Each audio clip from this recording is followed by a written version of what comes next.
For lessons 13 and 14, we're going to turn our attention to some forms of literature that are not typically studied as often in classes like this as poetry and short stories and plays and novels are. In Lesson 13, we're going to look at the genre of comics and graphic novels, and in Lesson 14, we're going to look at film. As literary theory and critical theory continue to develop over the years and into the 21st century, and as the canon simultaneously is being expanded, it's expanded to include other things that typically would be considered part of lowbrow culture by the people who compose the canon and not literature in the sense that we typically think of the word. However, going back to what I said in the very first lesson, as part of my philosophical outlook toward literature, I firmly believe that really anything can be analyzed, and because really anything can be analyzed, really anything can be considered literature then. Whether it's considered great literature or part of the canon is an entirely different debate, but I do believe that these newer, more alternative forms of literature have a place in academic study and in being taught in the university classroom.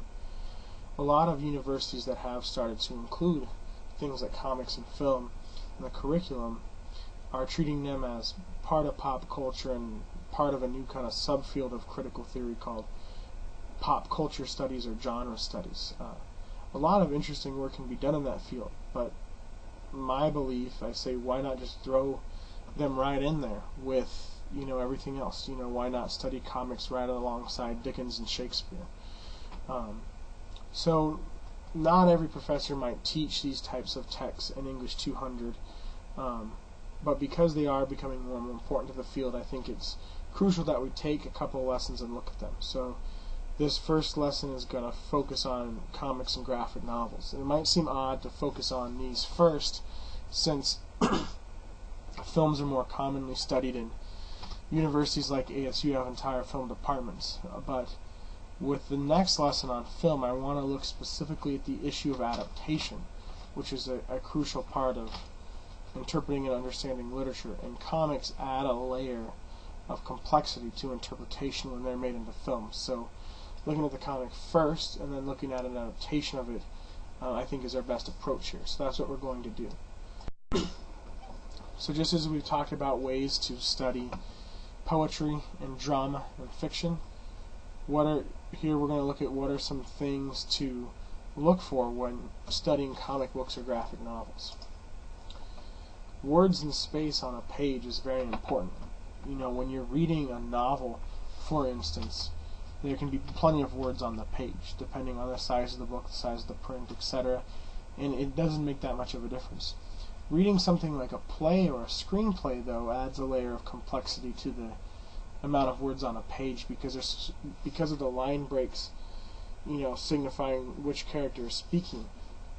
There are fewer words on a page. They're not long descriptions, so that adds some constraints into composing a play or a screenplay that are not there when composing a novel that make the reading experience a little bit different. Similarly, with comics and graphic novels, you have words on the page and they're done in a certain way. You can perhaps fit more words on a page, depending on the size of the page, than a play, because you have the bubbles that can be drawn simultaneously, the characters in the same space.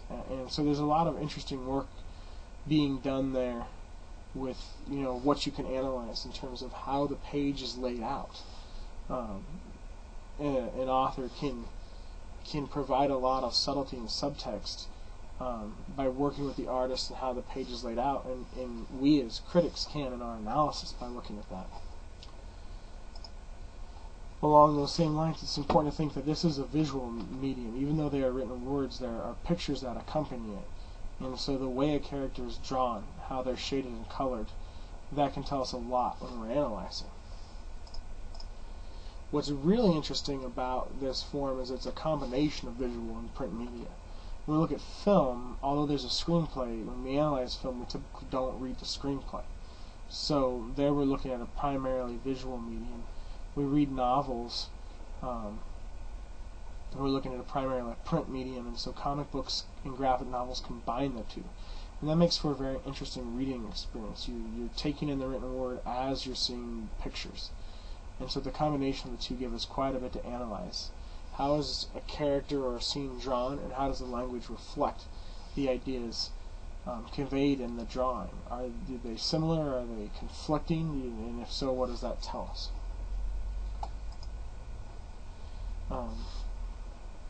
So these are the factors that impact our interpretation. We have to take them into consideration. We can't analyze a comic or graphic novel and look solely at the language. We have to look at the images too. And we'll talk more about this with film in the next lesson. So if you're writing on the film or the graphic novel for your final paper, in addition to close reading, for some of your close reading section, I'd like to see you talk about the images and describe them and analyze, explain. Because the image looks a certain way, what does that tell us?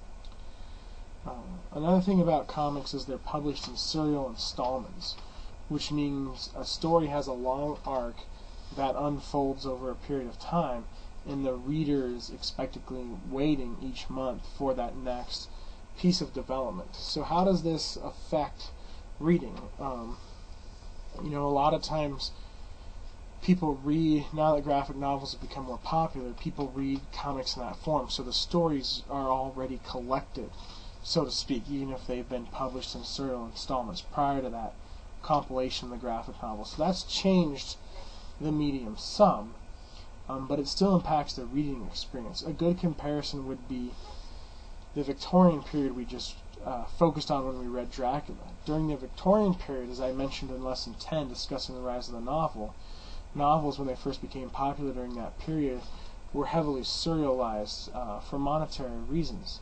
And so a reader would read a chapter or two or three at a time, and then in a journal or magazine, and then wait for the next installment a month later. And what happens is you have a story that the author wants to provide continuity for, that is one cohesive story when it's brought together as a whole, but you have keeping the attention of a serial audience. So every few chapters, or whenever that break is, there's some kind of suspenseful cliffhanger moment, kind of like watching television, that gets you to come back the next week or the next month and read the next installment. So when all those serial installments are put together for the final novel in the Victorian period, or in this case for the graphic novel compilation, you have these climactic moments, every so often. You can clearly tell, when the close of an issue is. And so again, this impacts our reading experience. How does the kind of serial publication and the constant mini climaxes throughout, how does that change the reading experience for us as a reader? And what can that tell us? What can the author communicate to us through that unique feature of this medium? In comics, so there are plenty of standalone graphic novels or short story arcs. But with characters like we'll be looking at in Civil War, these characters have a long history. Typically now that it's 2015, dating back 40, 50 plus years, or someone like Captain America dating all the way back to World War II, 70 years ago. So these characters have a long history, and that again is another factor that complicates the reading experience, because in that long history you have multiple authors. Certainly the people who wrote Captain America comics in the 1940s are not writing them now. And so this changes the writing and reading experience tremendously. How does it change? Well, it leads to intertextuality. Intertextuality is a term where you have two texts and there's a connection between the two. For instance, when we were reading Dracula, the weird sisters, Dracula's brides, are clearly an allusion to the three witches from Macbeth, an intentional literary allusion on Stoker's part. That's an example of intertextuality. But with comic books, you have a sort of intertextuality within the character.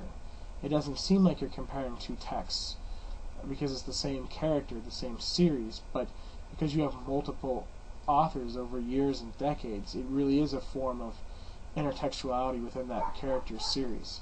So in order for someone to get the job of being the current author of writing Captain America, that person has to have a vast knowledge of that character's publication history and be able to reference events and things that happened earlier. And so there's a constant level of intertextuality to maintain the consistency of the character.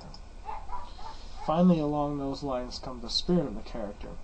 Every time a new author takes up their pen and writes a story that goes into the series for a long-standing character like Captain America or Iron Man, they have to make certain choices. And just like a translator, they're inevitably going to give their interpretation of that character.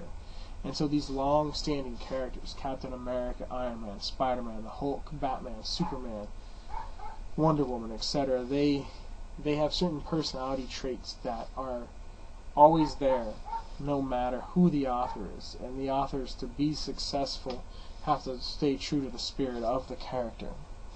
And so an author writing about Iron Man now compared to one writing about him in the 60s is going to make some significant differences, and those differences are going to give that author is going to show through those differences his own interpretation of that character. But there are certain qualities, the character's basic personality, that don't change over time with different authors. So all of these different things listed on this slide are some factors that are unique specifically to the comics and graphic novels genre. You go into other genres, you don't necessarily see these same factors the exact same way. They make the reading experience unique. They give us new ways to interpret the literature when we do close reading, and for that reason, comics should be acknowledged and studied as their own unique medium in the field of literary studies. I have assigned you, with those factors in mind, as we turn our attention to the analysis of Civil War. I've given you two essays that both, well, one focuses on Civil War and the other focuses on a comic I didn't assign called Disassembled, but they have to do with similar events and similar themes. And now that you have this background in critical theory after lesson 11, essentially what I've asked you to do in your post is to pick one of these articles, kind of briefly summarize its argument, and then through your own analysis of Civil War, say whether you disagree or not, or if you disagree, kind of add, what do you think? What is your interpretation? Even if you choose this first article where the author doesn't as directly engage Civil War, you can still accomplish this because, like I said, he deals with similar themes, events, and issues, and the ideas he's talking about certainly could apply to Civil War. So, the second article makes essentially the same argument in many ways, just about Civil War. There's just a little bit of specificity and nuance that is difference between the two. So I want to briefly cover these two articles since they're somewhat dense and they have some terminology you may not be familiar with, to give you a good idea of what they're saying before you go into the Blackboard post. So for this first article, I should mention before we dive in that both articles focus on 9/11, which is kind of the theme for these last three lessons. It may seem like somewhat of a downer to end the class on, but I want to end the class by asking, what is literature like now? What characterizes the current state of literature in the field of literary studies, and what do you think of that, and where do you see it going forward? That's a big part of your final discussion board post, and there's probably not a more significant event that's impacted our lives and thus the literature we read and write in the last 20 plus years. It's certainly probably not since the Vietnam War. So no matter what, when we read and write, we can't really escape the shadow of 9/11. When we think and we live, we can't. So to answer the question of where is the field of literary studies going, we kind of have to look at this topic, and comics and film have certainly thoroughly addressed it. Okay, so for this first piece, the authors argue about the importance of narrative and projects of order. We've talked a lot about narrative this semester, and what they mean is that society is ordered or governed by narrative. We may have different religious views, different political views, but there are certain things we would all agree on. That same murder should not be allowed. But then there are certain situations where we'd also say self-defense, or when a spouse is being beaten, where we would all also universally agree killing could be allowed. So these types of kind of universal codes govern our society, and the authors call these projects of order, and he says they're dependent on narrative, and they are. If you think about the kind of universal belief that if a spouse is being beaten and they fear for their life and they take the life of the abuser, that would be considered self-defense and they would be found not guilty of murder. There's a narrative behind that, a narrative of what's happening to the person. So according to these authors, there are certain narratives out there in our society that keep our society stable, right? If someone gets away with murder or is allowed to get away with murder, we're appalled. And that disrupts the stability, that throws the narrative off, it introduces some kind of counter-narrative. And so 9/11, in that sense, is the ultimate counter-narrative. The author borrows a term from psychology and calls it a moment of historical rupture. And thus, it's the ultimate destabilization. Someone gets away with murder who is not in self-defense. They clearly should be guilty. That destabilizes the project of order and it throws us off, but only for a short period of time. We eventually move on, or that person's eventually captured or defeated, and it's contained. 9/11 is too massive and too pervasive of an event to be easily contained, and so it causes this major disruption to the projects of order, and a moment of historical rupture is the technical term used to describe that experience. With that established, the authors go into how one of the ideas that's out there, in the current narratives and projects of order is the naturalized connections between men and power, which is a fancy way of saying that patriarchy seems normal. We live in the 21st century. The rights for women have come a long way, but these authors argue we still live in a predominantly patriarchal society. Men have the power. And our narratives or projects of order govern that. Seeing, say, a woman elected president, for instance, might destabilize that narrative, so it hasn't happened yet. People are reluctant to vote for a woman for those reasons. And, if you think about it, there's probably some truth behind this. We certainly do live in a patriarchal society. It's come a long way, but we still have much further to go. And so they're saying that 9/11, one of the narratives it disrupts is this narrative of masculine power. Why does it disrupt a narrative of masculine power? Because of the threat to security. The U.S. was seen as this very powerful nation before 9/11, and now the mighty have fallen, so to speak. Our authority's been challenged. And so that's a masculine authority, and this threat to security. It's the male role traditionally to be the protector, the provider. So being unable to protect kind of emasculates the hyper-masculine American identity. And so this threat to security is what, through 9/11, destabilizes project of order, or the masculine narrative. Now, the authors say, though, looking one bullet back, that events such as 9/11, even though they're this moment of historical rupture, can be inserted into a coherent narrative, reducing their ability to destabilize. For instance, if you have something that seems like it's destabilizing the narrative, say like someone who shouldn't get away with murder getting away with it, maybe the response is a narrative where you have a vigilante seek justice outside of court and kills or defeats that villain. And so that takes the destabilizing narrative and puts it into a coherent narrative. The vengeance narrative is the response to the destabilizing effect of a villain getting away with murder. So 9/11 certainly cannot be contained that easily, but attempts can be made by authors to do so. And these authors of this article argue that the authors of the Avengers Disassembled comic line do that. Avengers Disassembled clearly resembles 9/11 because it's kind of a catastrophic event where the Avengers decide to disband, and then there's a brief hiatus before the comic line New Avengers comes out and they reform. But the person who ends up being ultimately responsible for all this is the character of Scarlet Witch, who you may have seen appeared for the first time in film in Avengers Age of Ultron.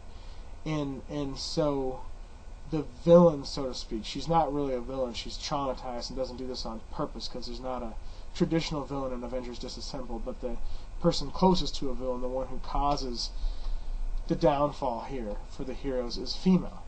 And the male heroes in their response, their ability to deal with this and work through it, are shown to be powerful, put into a position of power. So in this sense, you have an event that parallels 9/11 in the comics and is put into this coherent narrative where the men are able to, through their masculinity, contain this kind of disruptive female presence. And so people reading this who felt less secure after 9/11 may feel, it may assuage some of those feelings. And it's a good example of how literature has such a powerful effect. So that's essentially the argument of the first one. The second one, which deals with Civil War directly, makes a very similar argument. These authors say that after 9/11, an essential question emerged: national safety versus individual liberty. So obviously the Patriot Act comes into play here, and essentially the situation is as such that you have people being willing to give up some of their individual liberty more than they ever were before to feel safer. So it certainly relates to that previous article, that feeling of safety, but a different way of dealing with it here. Taking away some of our liberties so that we're more closely monitored, perhaps, to prevent something like this. And with all the debate over the Patriot Act, Homeland Security, this is clearly a central conflict that is still, it's one of the lasting and pervasive effects of 9/11. This question is still ongoing today. So,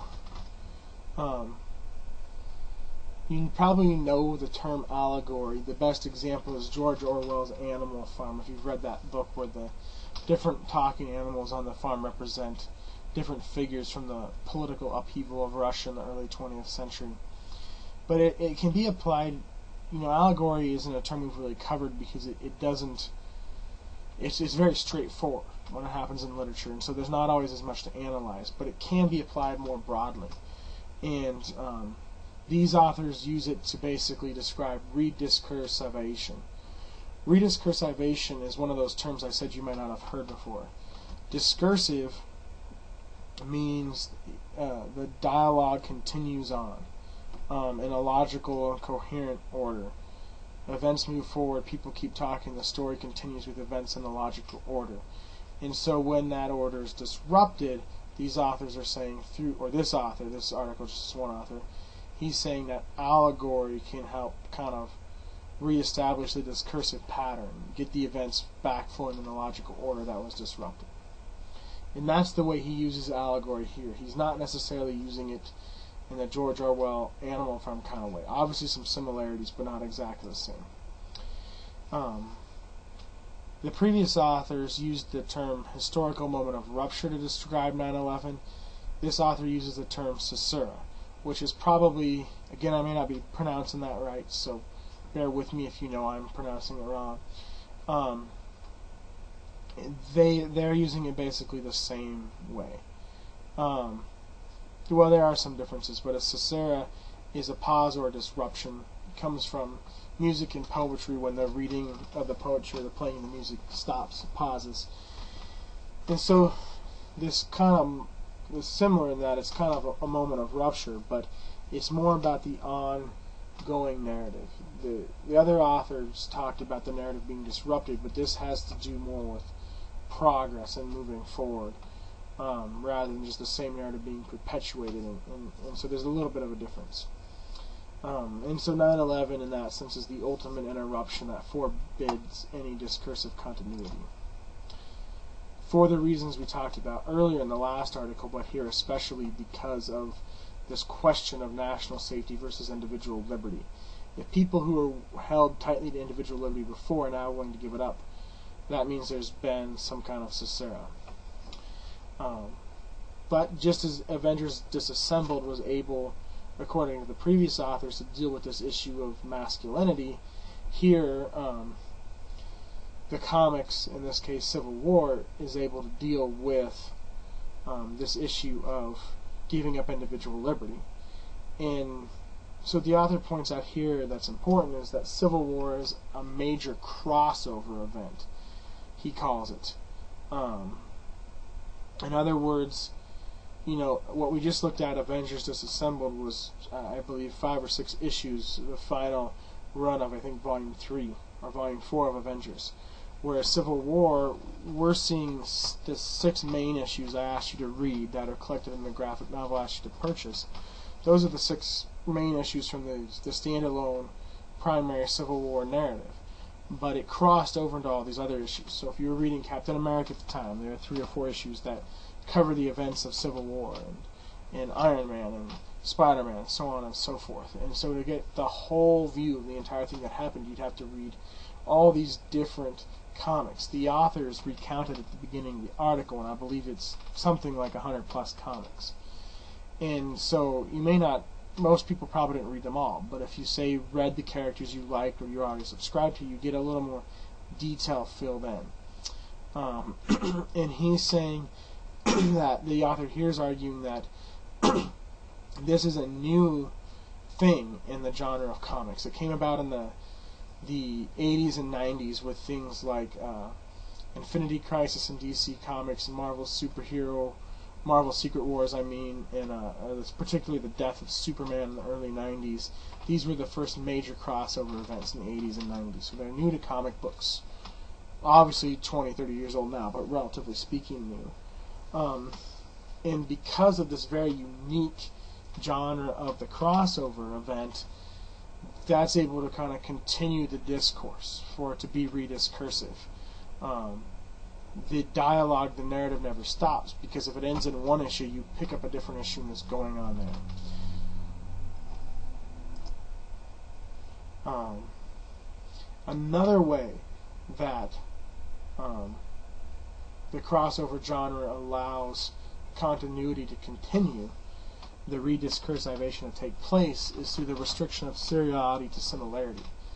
For instance, on the first slide we talked about how something about comics is that while staying true to the spirit of the character, seriality allows a plethora of authors to add their own interpretation of the same character, and that's very unique. You would think that the crossover takes that a step further, because it's not one author writing all these different issues. Mark Miller is writing the standalone Civil War series we read. Ed Brubaker is writing it in Captain America's series, so on and so forth.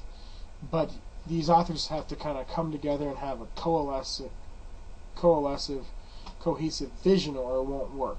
Contiguity. So the seriality to the crossover event, rather than leading to multiple interpretations, actually really leads to more similarity, because for a long period of time you have all these different series kind of converging on the same vision. So again, this allows the discourse to continue, because you don't have someone interrupting it with a different vision coming along as soon.